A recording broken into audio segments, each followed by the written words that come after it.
Shalom. First and foremost, I want to give all praises, honor, and glory to Yahweh, Bahasham, Yahweh Shai, Bahasham, Rakha Kwadash. Double honors to the elders and the apostles of Great Millstone, and peace and blessings to the elect. Okay, this lesson is going to be dealing with, being in it all the way. Okay, for brothers and sisters and, the listeners and believers, okay, as well as us, that teach, okay. You have to be ready, all right, to go all the way. Okay, this isn't gonna be I'll wait till I get there and then decide to how much I'm gonna go. No, you got to be ready now to go all the way, because if you've been watching, all right, seeing the signs and seeing this lamb transform into a dragon, okay, you can tell that these devils are getting ready, okay, and as a matter of fact, they're making their move. Okay, and we know that the way they move is like a serpent that wraps around you. All right, and then what does it do? It squeezes and squeezes and squeezes and chokes you out. Squeezes the life out you, breaks some bones and all of that in the process. All right, so we need to be prepared, all right, in our minds to face these trials and these adversities. Okay. Now I'm going to start off here with the book of Romans, chapter 14, verse 5. It says, "One man esteemeth one day above another. Another esteemeth every day alike. Let every man be fully persuaded in his own mind." All right, so especially when you come into the truth, all right, you have to be fully, all right, not partly, not 99%, but 100% fully persuaded in your own mind, all right, that this is the truth and that you're willing to endure on to the end, because we will be tried. All right. Now, when you look up the word persuaded, it says here, to make one certain, to persuade, to convince, to fill one with any thought, conviction, or inclination. All right. It says to fulfill the ministry in every part, to carry through to the end, accomplish. So that should be a mindset that no matter what comes, all right, in our way, as we are trying to fulfill the ministry in every part, and we are trying to accomplish and carry through till the end, we're willing to go through it, all right, and still stay, diligent and faithful and on the right path, because it's now getting to the point, especially as winter approaches, it's going to get colder and it's going to get more difficult, but it's getting to the point where if you're not mentally strong enough to keep going, there's nothing we can really do for you. All right, the best we can do is exhort one another, all right, and help out one another. But if it gets to the point where you come in and you say, well, I can't, I'm breaking, and I'm gonna just give in. I mean, we can try to knock some sense into you via spiritual words and advice and exhortation. But if you're just hell bent, you made up your mind, there's nothing we can do for you at that point, and that will happen. All right, as things get tougher, you will have certain individuals, okay, that will start to break. Certain quote unquote brothers and sisters will start to give in, because it's easier said than done. Now we don't wish that on anybody, but you have to keep in mind that it's easy to say it than to do it. All right, it's easy to say you have faith, all right, but the real test is to show, okay, that you have faith. These adversities are easier said than done. All right.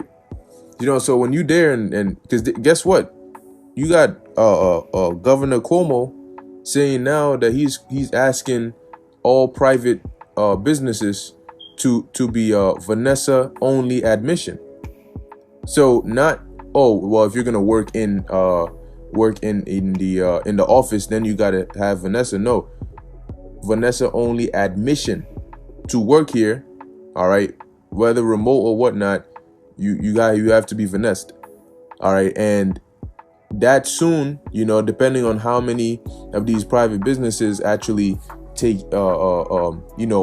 fulfill his request, okay, he might start getting putting more pressure, the same way they're applying pressure to the unvanessed, where they started with the incentives, but now they're applying pressure. They can start doing that to these businesses, whether covertly or overtly, saying, look, now we're going to require you to do this, or now we're gonna, you know, whatever the case, in the name of public safety or public health. So, I mean, it's only a matter of time before Uber, before Lyft, before, you know, all these other, even app-based jobs, before they start requiring it. Because think about it, if you are doing Lyft or Uber, all right, or if you're doing a delivery service, you're coming in contact with people, all right, you're picking up people, you're dropping off people. They're going to say, look, in order for you to do this, you have to be finessed, all right. Same thing with deliveries. They're going to say, look, in order for you to, you know, you're going to bring it here, even though they're saying it's quote unquote contactless, they're going to still use that propaganda of, no, it's so bad that unless you're finessed, you can't do this. Because you might have certain customers that'll say, well, I don't feel comfortable having somebody that's unfinessed bringing, you know, my groceries or my food or whatever the case may be. So it's only a matter of time before they also start joining in the trend, you know. And your retail stores, okay, your average everyday, especially the medical field, career jobs, retail jobs, McDonald's jobs, app-based jobs, all of them are going to conform. And when that happens, it's going to get very real, because that's when all the thoughts come in. Well, how do I pay my bills? Well, how do I eat? Well, how do I pay electric bill? How do I do this? That's when you need to have faith. That's what you need to be fully persuaded in your mind. Okay, moving on. And also keep in mind that you can't break because you see others break. All right, you may see somebody that you know, you like, oh, that's my ride or die, and then boom, you know, they're like, yo, look. Or they just come and tell you, oh, yeah, I just had to. At that point, are you going to break because they did? No. But that's what makes it harder, where you have to keep on pushing, where others that you were hoping would be pushing with you are not. But you got to do it, whether it's by yourself or not. All right, this is the book of 2 Timothy, chapter 3, verse 14. But continue thou, keyword continue, all right, to continue thou in the things which thou hast learned. And what are some of the examples of things we've learned? We've learned that those that endure unto the end shall be saved. We've learned that if you have faith in Yahweh Hashem Yahushai, you will be delivered. We've learned that if you continue to give diligence, all right, you can make your calling and election sure. We've learned that the Lord never forsakes the seed of the righteous, or those that call upon him in sincerity and in truth. So we have to continue in these things. We've learned the path that we are supposed to walk on. It says, and has been assured of, knowing of whom thou hast learned them. All right, so now we know that the men we learn from are not, you know, that they're faithful men and loyal based on what they're doing now. All right, starting with the elders and apostles on down, all right, to elder brothers. Okay, so when we learned from them, we were assured that they were men of the Lord, and we were assured that they're following the path of Yahushai. So we know that at least the path that we're on is the path to Yahweh B'Hashem Yahushai. So you are to continue on that. All right. And it's going to get to the point where it's going to get harder when, you know, you might come on YouTube for some exhortation, you know, because maybe they might have brought it to your job. And you might come on there trying to hear a video to boost your spirit, but then we might not be on YouTube anymore. We might not be on the highways and byways anymore. Now you got to go off of what is with you. You know, how much you gathered, how much faith did you build up? Okay, how much of the spirit do you have? How often have you been praying? How close is your bond with Yahweh B'Hashem Yahushai? All right, and you're gonna need to start banking on that. All right, on a higher level, because it's gonna get tough, man. As it says here, this is the book of Hebrews, chapter 12, verse 4. Ye have not resisted unto blood, striving against sin, and they are going to try to make you sin. All right. And right now, the most, you know, like, I mean, you know, there's certain situations that arise, but you might lose a job. Your woman might leave you. You know, people might give you certain looks. All right. But it's seldom that, you know, you resist onto blood, you know, like on a frequent level now. You know, somebody might come in, you know, but then it's going to get to the point where it's going to be real like that. All right. Threats, you know, and damn near facing danger every, you know, because you're striving against sin, because you're striving to stay, you know, enduring and stay faithful to Yahweh B'Hashem Yahushai.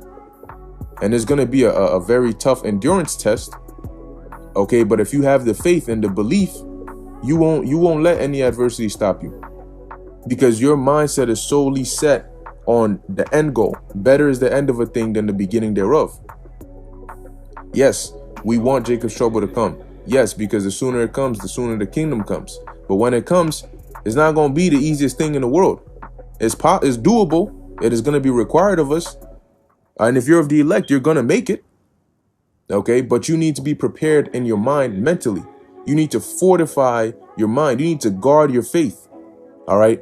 You need to guard your faith with spiritual thoughts, that you have layers on layers on layers on layers, that no adversity can penetrate through those layers to diminish your faith. All right. And as you do that, you'll be able to keep on going, taking it one step at a time. All right. And constantly praying to Yahweh Ba'ashem Yahweh Shai, because I'm telling you, it's a real thing when you're there and you're like, all right, hold on. I'm not getting any income coming in, and I know I have to pay rent. They didn't extend any moratorium, nothing anymore. So, what's going to happen? How am I going to come up with this money for it? And you're like, yo, shit. But that's when you need to have faith, where you don't know how you're going to do it. You don't know how you're going to be. You don't know where you're going to end up. But you know that the Lord is going to take care of you some way, somehow. That's the trying part, when you can't think of any possible way, but you have to believe that doesn't mean that there isn't any possible way, simply because you can't think of one. However, society has conditioned us to where if you can't think of a possible way, then there must not be a possible way. But that's not true. Okay, as impossible as it may seem, it's very much possible for Yahweh Ba'ashem Yahweh Shai to do it, just like that. All right, so it's not a big deal for the Lord, but that's where faith comes in, where you need to actually understand and believe that, hey, I don't see a way out, but I know that there is a way out. Even though I don't see one, I can't think of one, I know that when I pray to the Lord, he will provide one for me. When you understand that where there is no way, the Lord can make a way, you don't fear. Because then you're like, well, if there's no way, well, the Lord can always make a way. So I don't have to worry that there is no way right now. The Lord has it set up. I mean, I'm here because he willed it, so wherever else I'm going to end up, that's what the Lord willed. And if you firmly believe that, you'll be able to move on, and keep enduring. And wherever you find yourself, you'll understand, okay, the Lord willed it that I be here. And as a matter of fact, let's go to real quick precept, Romans chapter 8. Verse 28, and it says, and we know that all things work together for good to them that love the Most High, to them who are called according to his purpose. So they work together. The good things and the bad things, the unfortunate things and the fortunate things work together for your benefit if you love the Most High. And what is the love of the Most High? You follow his ways and you keep his commandments. All right. So you may end up in a bad situation, or a situation that may seem bad, but remember, it's working together for a later or greater good for you. You need to keep that in mind, and that'll help you through it. So whatever situation you find yourself in, you know what? It may seem bad in the moment. It's not fun. And what I'm saying is not easy to do, but you gotta be able to do it. It's easy to say, everything I'm saying now, until you're actually in the situation where you're like, yo, this does not feel good at all. It's really hard to keep a positive mindset, while I'm going through this. But it's the truth. And you have to be able to do that, whether you like it or not. That's how you're going to stay mentally strong. Okay. And you remember these precepts. All right. Verse 29, for whom he did foreknow, he also did predestinate to be conformed to the image of his son. So, and in that time, we're not going to be doing things really of our own will. The Lord is going to put a certain kind of spirit on his elect to where they're able to go through hell unbothered. People are going to be looking like, what the hell? How are you able to still keep going? How are you able to still stay strong and still say what you're saying? Like the 7 brothers and their mother in the book of Maccabees. You're hearing or reading about the tortures that they were put through, but they're still staying strong because the Lord predestinated them to conform to the image of his son, that they might be the firstborn among many brethren. And ultimately, to be delivered, the Lord has put something in the elect spirit where it's like a defense mechanism that kicks in. And no matter what, they cannot, even if they wanted to, they can't break. They can't. Hey, Jeremiah said he didn't want to say the word of the Lord anymore, but he couldn't forbear. He had to say it. He had to speak. You know, you can't resist the will of the Lord. And if his will is for you to get delivered, you can't resist that. Ain't nothing you could do that is going to get you destroyed if you've been predestined to be delivered. All right. And nothing you're going to be put through is going to break you. Even if you think, damn, nah, I can't make it through that. The Most High says you're going to make it. You're going to make it. All right. So lastly, I have here the book of Acts chapter 14. And I'm just going to hit the point in verse 22. It says, confirming the souls of the disciples and exhorting them to continue in the faith, that we must, through much tribulation, enter into the kingdom of God. Okay, confirming, exhorting them to continue in the faith, that we must, through much tribulation, enter into the kingdom of God. But that tribulation can be overcome. And that's why the scriptures say in Isaiah 33:6, that wisdom and knowledge shall be the stability of thy times. And what? Strength of salvation. Okay, so it's now is more important than ever, all right, that you pray, you fast, you stay in the spirit, and you build up your spirit, you build up your faith. You read these scriptures and actually, put yourself in it, envision it, embed it into your mind, all right, that you may be able to, endure in that time, in the times to come, which we're in now. All right. So very soon it's not going to be sitting in your house doing a sit down. Things are going to get hard. All right. But through the spirit and power of Yahweh Ba'Shem Yahweh Shai, we're going to be able to overcome. Okay. So with that, I'm going to end it here. Lord willing, that was edifying unto the elect. In closing, I want to give all praises, honor, and glory to Yahweh Ba'Shem Yahweh Shai Ba'Shem Rakah Kudash. Until next time, Shalom.